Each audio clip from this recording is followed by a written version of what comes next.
I've experienced another one of those stories today where you think, really? Really? I mean, seriously, are you making this stuff up? Or no, I assure you, I'm not making this stuff up. It's crazy. So first of all, it's Halloween, of course, so happy Halloween, everybody. And happy birthday, Andy, and my wonderful colleague, Andy Toms from IMG. I hope you're doing well. I hope things are going really good for you and you're having a wonderful, what is it, 59th birthday now? No, sorry, I'm kidding. So I hope everything is going to go well for you today. Also, a very, very happy birthday to my dear friend Jay Cherie from Ohio. I'm going to come and see you soon, and then I'll give you an extra special birthday hug, of course. So there we go. We haven't seen each other in a while. I've never been to Ohio. I'm very much looking forward to that. So story time, of course. So this morning I had, after such a long time, I had an appointment with my oncologist, Dr. Kuznia, and this is extremely exciting news. I was very much looking forward to meeting him, of course, but when I got there, it turns out I didn't actually get to see him or Dr. Stevenson, Karen Stevenson, his nurse practitioner. I was very much looking forward to meeting both of them and catching up, because we haven't seen each other this year at all. We've had a few emails, which is great, but as I told you in the insurance fiasco video, we've not managed to meet each other because of the insurance madness. So here's the thing. My God, I think I've just gone over one of those mini lizards. I'm so sorry. These guys just don't move out of the way. There we go. I hope he's still alive and he's doing okay. So what happened was, Julia and I get up nice and early. She had kind of a full half day off there to be with me for that appointment. Was very excited and anticipated what the results of that previous CT scan were. And the CT scan, of course, that happened last week over at Pinnacle. And that was another story. Perhaps I should tell you that one first. So last week, CT scan time, and I had arranged courtesy transportation with them. So that's very nice. You call them up and say, can you pick me up? Can a van come and pick me up and go bring me to the wrong side of town there in Little Haiti, by the way, which isn't Haiti at all. It's just a part of Miami, which is called Little Haiti. It's a bit like Little Havana, and it looks a little bit, you know, when you're there, you think, whoa, hang on a minute, where am I here? It's nothing against Little Haiti, but it looks a little bit, what's the word, perhaps dilapidated. It's kind of, you know, when you go to these certain parts of town in a Grand Theft Auto game, that's kind of what it looks like. So I wait outside my door. The appointment was at 9 o'clock in the morning, and the driver was supposed to be here as early as 7:30. So I was ready. I was, you know, I had been fasting since midnight and everything. So I'm sitting there waiting for the driver. Thought perhaps I'm going to go downstairs. 8 o'clock comes. I'm downstairs thinking, you know, maybe we can speed things along a little bit, and I'll wait for him there. So 8:30 comes, no driver. 8:45 comes. I'm thinking, perhaps I'm going to give the man a call, or the company a call, say, hey, where's the driver? And turns out, you know what, we're short on drivers. One guy called in sick this morning, so sorry, you're going to have to make your own way here. And I was thinking, well, had I known that a little bit earlier than 15 minutes before my supposed appointment, I would have been in there on time. But since I didn't know that, what am I going to do? Oh yeah, don't worry about it, you know, just get here as soon as you can. So booked myself a lift ride, and that was all fine. So met a lovely man from Nicaragua there, had my pint of vanilla flavored CT scan barium sulfite suspension solution, whatever it's called, and they're all disgusting, but vanilla is pretty much the most disgusting one of them all. And it always messes up my GI tract, because, you know, you have to sit there, you have to drink it, and then you have to wait an hour. You mustn't eat from midnight until your CT scan exam, and then you drink the solution, you wait there, and till the stuff kicks in and kind of coats the inside of you. I'm going to show you a nice little feature presentation of all my CT scans bolted together. It'll be a great premiere on YouTube. Maybe we should test that new feature there, which has been rolled out recently. It's kind of a, you know, you can watch a video together with your friends for the first time. I don't know how it works. Perhaps this is a great idea. Jay's CT scan compilation. Yeah, let's watch that together with popcorn. It's going to be awesome. So anyway, the CT scan happens.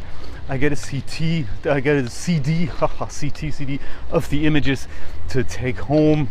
And then today was supposed to be my appointment with Dr. Kuzny so that we can discuss the findings, if there are any. Hopefully there aren't. I mean, I feel fantastic, but cancer is sneaky, so it can kind of creep up on you, and you never know when it strikes back. So Cheryl in the office, the wonderful Cheryl Rodriguez, put all this in place. She booked the CT scan and booked the appointment with Dr. Kuznier, and it's all underway. It's fantastic.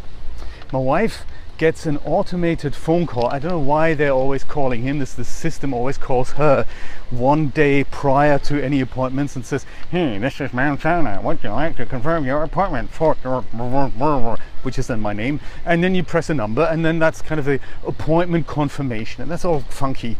And it's all, hip and electronic and all. And the good thing then is, once you've confirmed the appointment, you show up, everything's hunky-dory. So we get up nice and early this morning, and we jump on our bikes. My bike's got a new saddle. It's technically an old saddle, Julia's old saddle. All I have is a new seat post, because of course that also got stolen. But I have this new / old saddle. And that is, I remember now why we replaced them, because technically it is a saddle, but it's one of those things that is a little bit, can you believe it? I think my camera was not recording. I've only got an audio feed of this. This is terrible. This is so terrible. Hey, do you know what? I'm going to post this anyway. So the first half of this is now without video. Hey, but that, it doesn't matter. It was a good story. So anyway, the funky thing is we show up there. I've got this new hard saddle, and, it's one of those things. Where was I? Right, yes. So we show up there and meet Adesta at reception. We've met her so many times. She was very happy to see us, and hey, how you doing? Very good, very good. We've got an appointment with Dr. Kuzny. Could you check us in? Yes, sure. Let me have a look on the system. Do you know? She says, looking at the screen, spell your last name again for me. Yeah, sure. It's Versluis. Versluis. It's V for Victor, E for Echo, R for Romeo, S for Sugar, L for Lima, U for Uganda, I for Indigo, and S for Sugar. Okay, yes, I found you. Do you know what? Looks like they've cancelled your appointment. And you think, really? How? Why? What's happened? And she goes, I don't know, let's just have another look. And so it turns out the reason why this has all happened is because they didn't have, check it out, a referral from my PCP on file. It's kind of the moment where it really makes you all twitch, because yes, I said the referral, very good point, because that's why I went to Dr. Keller in the first place, wasn't it, to get those referrals. So now what usually happens with PCP referrals in the United States is that the in-network PCP, my primary healthcare physician, writes a referral that goes onto the system at the health insurance, and the specialist doctor checks with the health insurance and sees if there's a referral on file, and if there is, they just pull it down. Bob's your uncle, Betty's your aunt. But of course, in my case, that was not quite how it happened. The PCP's practice made a point of giving me the referral as a piece of paper in person, and they said, look, you can take this and give it literally to anybody, to any of your specialists. So I did that, and that was cool. And I had it on my desk there, but of course I didn't have it with me. So them not having it in advance means they've cancelled my appointment. So a clever person, not me sadly, a clever person, like somebody who's not stupid, would have just said, hey, I've got that referral right here with me, so I'm going to whip it out and put it on the desk at the hospital and say, here's the referral, can you reinstate my appointment? But of course, I, in my infinite wisdom, did not have that with me. I had 2 copies of my book with me, which I was going to give to Karen and Dr. Kuznier, and I was so excited to see them again. But what I didn't have was my referral, the one US letter piece of paper that could have cleared this all up. So Destek says, well, if you can't get the doctors to fax it over to us, mind you, the hospital has been in touch with my Dr. Keller's practice and asked them for the referral several times, and the practice just won't fax it over for whatever reason. I mean, you don't have a fax machine, I don't know. So anyway, the hospital doesn't have the referral, but I have the referral, just not on me. So I'm at the hospital without the referral, not being able to see Dr. Kusnes. Anyway, so that was my morning, and the challenge, of course, with any of these things is to remain absolutely calm and happy, you know, and not let this get the better of you. This is very important. Like, you know, my camera not recording. What am I going to do? Do this whole video again? Retell the story? No, I'm just going to give you a black picture until the video kicks in, basically. So, you know, you got to kind of live with that. Works well for the audio podcast, by the way, which is available on Spotify and Apple Podcasts and Stitcher and TuneIn and whatever else directory I found for that podcast feed. So it is available there as well, but sadly only in black on YouTube up until about 4 minutes ago. So there we go. But that was my morning. Very exciting. So our first plan was to jump back on our bikes, mind you, with that mega hard saddle that really gives me a bit of a bum ache right now, which for a colon cancer patient is probably not a good idea. Anyway, one of those things. Bit by bit we're getting there. So we thought, let's just cycle back. So it's 5 miles to the hospital, 5 miles back, that would have 10 miles, and then 5 miles back to the hospital and 5 miles back. So that's kind of a casual 20-mile ride before breakfast, you know, and you think, perhaps we won't do that. And this has kind of been aggravated by the fact that on my way to the hospital, I've noticed that on my left pedal, my bicycle pedal, had developed some kind of a weird issue. It kind of made weird noises every once in a while. I thought it was my crankshaft at first, but it wasn't. It's definitely my pedal. As I found out this morning, where it just made more and more noises, and eventually on my way back completely locked up, so the pedal did not spin around anymore. So that was a really weird feeling when this thing just gets stuck and kind of does this. It's not good at all. So we decided, do you know what? It's just not our day today, is it? So we thought, do you know what? Let's just tell Karen, hey, technically we've been there at the hospital. We just never got to see you. Shame about that. Happy Halloween nonetheless. And perhaps we can reschedule. And that's exactly what we did. So now I've sent them the referral thing as a PDF, and I've got it in my pocket for next time, for next Tuesday, which is when we're gonna meet him and Dr. Stevenson. Both Karen, Dr. Stevenson and Dr. Kusnes. It's actually only 2 people, it's not 3 people, as you may know. Dr. Karen Stevenson and Dr. Mike Kusnes, there's 2 people. And we're also going to meet Cheryl from the office, so that's going to be great. And that is my Halloween story for you today. I'm thrilled that you could join me for it. And as I said, the challenge in these things is always to remain calm and literally see it with a bit of humor and not let this totally get you down. It is, all I kept thinking was, hey, this is kind of a cool story, and other than that, let's just not worry about it, you know. So I've cancelled my shift for next week, so that I've got a whole day that I can prepare not only for the meeting with Dr. Kusnes, I've also got a whole day off on the day when we meet. Unless, of course, you know, there's a shift going, in which case I might take that. There, that's it. Happy Halloween, everybody.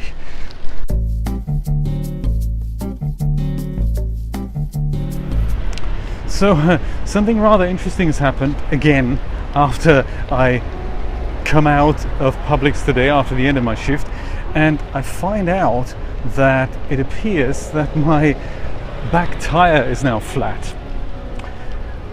It's kind of one of those days, I mean, or weeks even. What is it? Days, weeks? I've forgotten. Every day kind of blurs into the next. It's bizarre. So first my saddle gets stolen, and then my pedal breaks this morning, and so I had both of these things replaced. And now I'm coming home from work, or I'm coming out of work, and now my back tire is flat. This is kind of crazy. Conspiracy. Is this how we're going to end this month? It's kind of a weird one, really.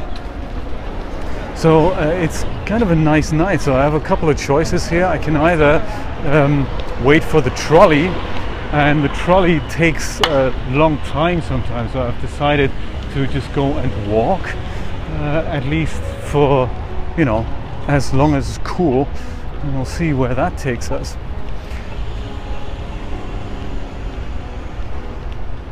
It's kind of funny to see everyone dressed up for Halloween. Everyone's going to a Halloween party tonight, and I'm kind of pushing my bike home.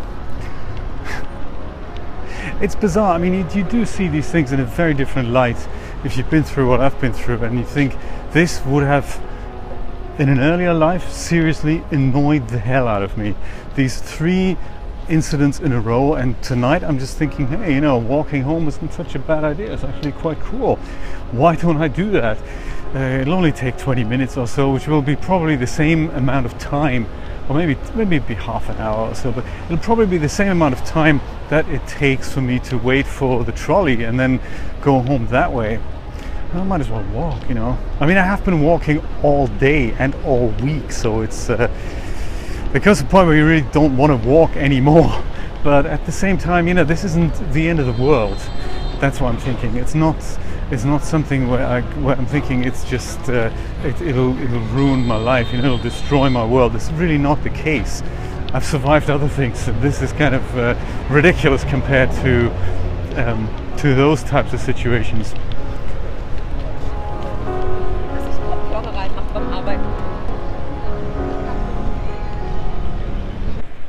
Something rather remarkable has just happened. I've been walking from about 20th Street, which is where the supermarket is, down to about 11th Street on South Beach, and this is where the fire department is, the Miami-Dade Fire Department, and we have a fire station right here.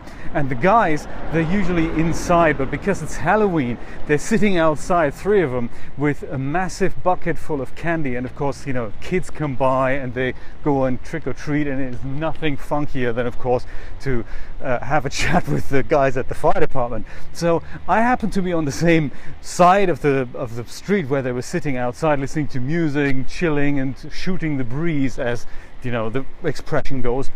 And I say, hey, you guys don't happen to have a bicycle pump, do you? A bicycle pump? They go, nah man, so sorry.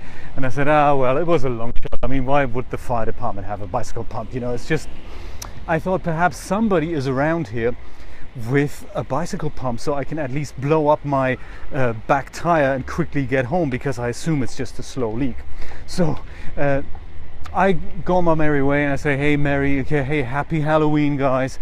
And I walk maybe, you know, 10-15 yards up the road, and they go, hey, we may have something, let's have a look. So excitedly I turned back and look at what they've prepared there, and they were just about to take a big hose out of their big fire engine and attach it to some kind of compressor system, which I don't know, fire engines work with compressor systems. I had no idea. So the next thing I know, they said, well, here's the thing, if that fits on your tire, let's have a look.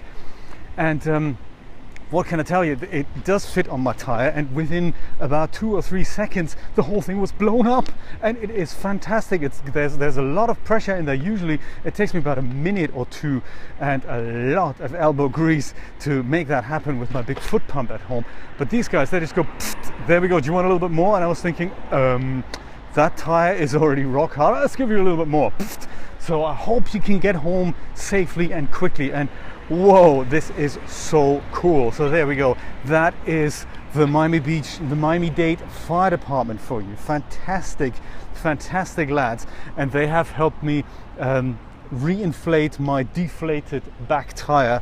And what an amazing turnaround on that story it is. And what a phenomenal ending to the October 2018 playlist indeed. So if I could only get over this red intersection, whoa, and it appears I can. That is so cool. Before my back tire deflates again. Thank you so much for watching. If you've been watching the whole playlist, well, you know, welcome aboard. This was binge watching and a half, I hope. I hope you guys have a lovely time in November and the following year, and you know, whatever else happens. stay positive. I think that is the key. I think that is the lesson that I've taken from this whole series, you know, if it is a series, in fact. That is what I've taken away from it. Stay positive and don't let the negative thoughts get into the way of you having a good experience. I think that is what I've learned. That is what I've learned throughout my cancer journey. This is a principle that I keep applying day in, day out, and it really works tremendously well for me. I bid you adieu.